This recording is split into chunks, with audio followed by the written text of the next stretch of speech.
Hello, and welcome to the Tulpamancy video brought to you by someone who really doesn't want to be doing a Tulpamancy video right now. I'm Crow of the Safety Pin System. So I don't really like talking about Tulpamancy all that much, and if you want to be a proper big boy system YouTuber, you kind of have to have a video on it.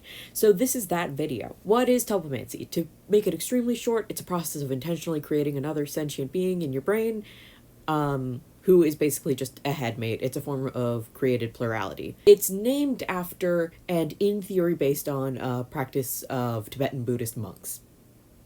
So, is the practice of Tulpamancy as we know it in the West appropriation? No. Is the use of the term tulpa to describe this appropriation? Probably. Is this a real thing? Yes. Do these people claim that they have DID? Usually no. Some of them do have DID, but often don't consider the two to be the same.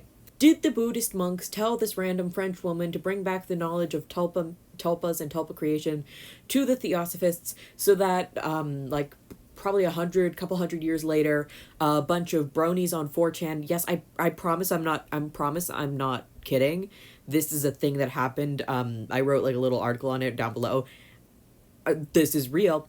Did they do that with the intent for that all to happen, with the intent for white people to begin creating emanation bodies and using the word tulpa to describe them? I would say probably not. Did the Tibetan Buddhist monks actually intend for her to share this process with Theosophists at all? We do not know. We only have her word for it.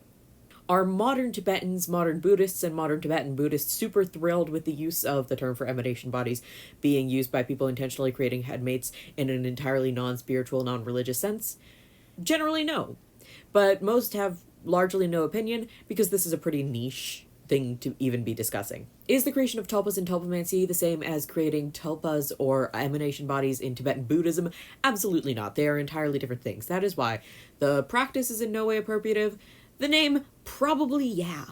Also, sorry, I forgot to mention this when I initially recorded, so my angle's going to be slightly different. But it's also extremely relevant that the use of tulpa entering the Western mainstream, entering the brony community where it became an identity, was explicitly through extremely racist depictions in horror, including within the brony community where it became a thing for thought forming in clickbait, in My Little Pony creepypastas. We've got the Pinkie Pie tulpa, which I'm not going into. I am not linking. It was a whole thing. The Pinkie Pie tulpa was basically an urban legend someone made about a tulpa being evil and scary and taking over their life. That's not how, no.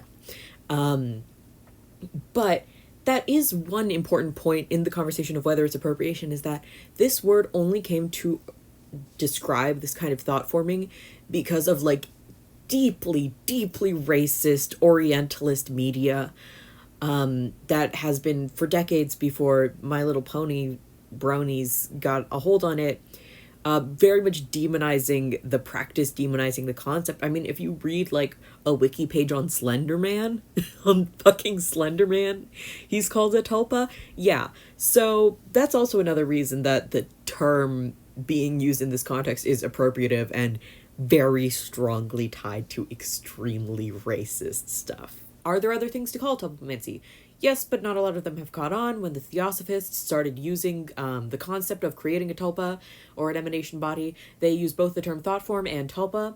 Thought form is still a term in the plural community. It's used more broadly to refer to created headmates and stuff like that, but it applies just as easily to tulpas. And that's the term I tend to use for it instead. Is there a reason I don't want to make a Tulpamancy video?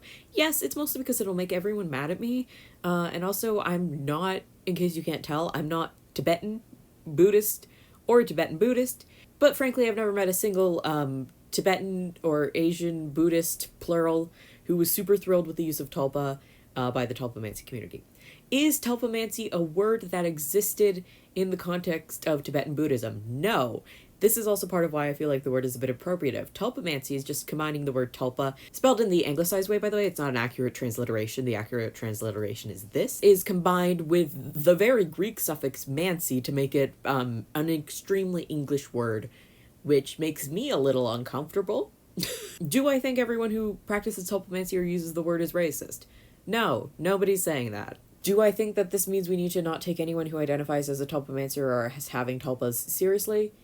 Also no. Again, the practice is real, the word is kind of iffy. And just generally, if you're interested in like the general feelings I have on the concept of appropriation around this topic, video on racism and plurality is up there where I talk about it very briefly, and then down below I wrote a whole like thing on it where you can read a bit more about how 4chan bronies and French theosophists got involved in this whole thing. Thank you for watching. This is not this week's video unless I screw up. If you liked the video, I don't know why you would, but if you liked the video, you can like it.